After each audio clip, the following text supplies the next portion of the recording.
নমস্কার, সালাম, সত শ্রী আকাল। কেমন আছেন বন্ধুরা? আপনাদের জন্য ছোট্ট একটি মোটিভেশনাল কাহিনী নিয়ে এসেছি। কাহিনীটি শুনুন, আপনাদের জীবন বদলে যেতে পারে। এক কাঠবিড়ালি ছিল। সে কঠোর পরিশ্রম করত, অনেক পরিশ্রম করত। তার জন্য সে খুশিও ছিল। সে প্রয়োজনের থেকেও বেশি পরিশ্রম করত, কেননা জঙ্গলে যে রাজা সিংহ তাকে কথা দিয়েছিল যে সে কাজ শেষ করার সাথে সাথেই তাকে 10 বস্তা বাদাম দেবে। তাই সে কঠোর পরিশ্রম করত। সে পরিশ্রম করতে করতে অনেক সময় ক্লান্ত হয়ে পড়ত। তখন সে মনে করত আমি একটু বিশ্রাম নিয়ে নিই। কিন্তু সে যখন বিশ্রাম নিতে যেত তখন তার সেই 10 বস্তা বাদামের কথা মনে পড়ত। তখন সে আবার কাজ করতে শুরু করত।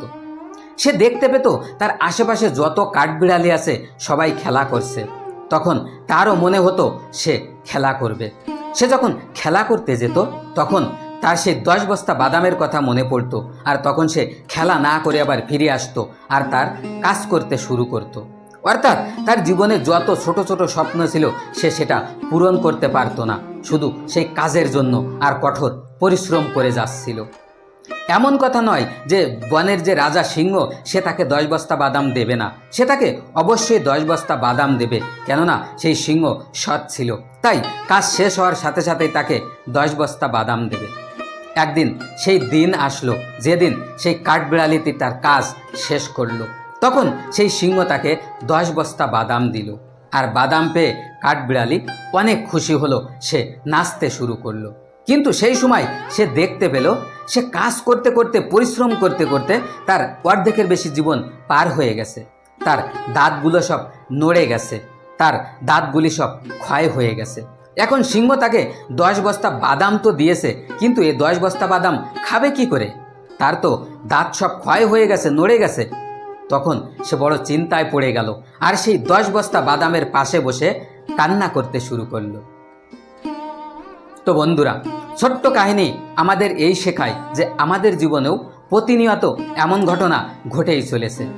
আমাদের মধ্যে অনেক মানুষ আছেন যারা টাকা পয়সা ইনকাম করেন, কঠোর পরিশ্রম করেন আর ভবিষ্যতের জন্য জমা করেন। এর মধ্য দিয়ে মনের ভিতরে যে ছোট ছোট স্বপ্নগুলি থাকে তা পূরণ করেন না।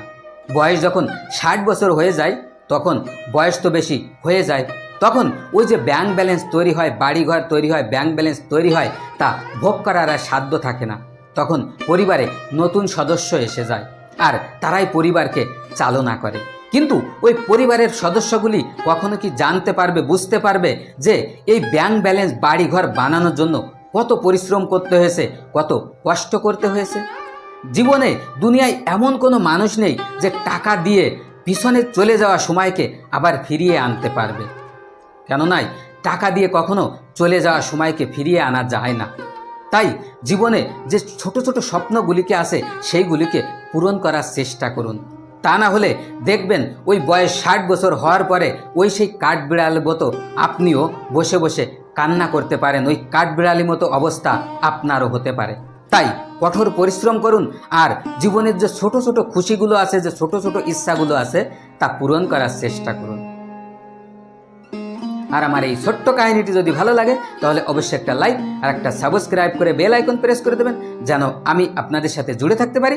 আর আমার এই চ্যানেলে এমন ছোট ছোট অনেক কাহিনী দেখতে পাবেন। আর আমার কাহিনীর ভেতরে যদি কোনো ভুল দেখতে পান তাহলে অবশ্যই কমেন্টস করে জানাবেন। নমস্কার।